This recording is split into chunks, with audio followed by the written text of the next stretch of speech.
çağrıya sahip çıkmak gerçek Türkiye vatanseverlerinin ve yurtseverlerin görevidir. Vatanseverim, yurtseverim diyenler en fazla bu çağrıya sahip çıkmalıdır. Bu vesileyle Sayın Öcalan'ın özgür çalışma ve yaşam koşulları da oluşturulmalıdır.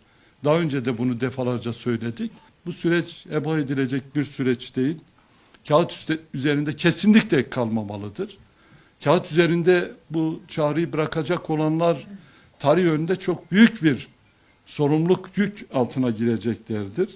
Çağrı yenme ve yenilme çağrısı değil değerli arkadaşlar. En önemlisi burasıdır.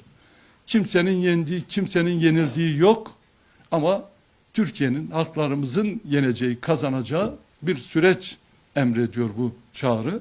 Bunu yenme ve yenilmeden çıkarıp bence ülkenin yeneceği, kazanacağı, ülkenin refah ve huzur içerisinde kavuşacağı bir şekilde düşünmek lazım.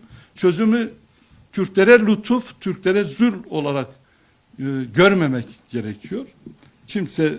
Kimsenin lütuf yaptığı, kimsenin de kaybettiği bir süreç değildir.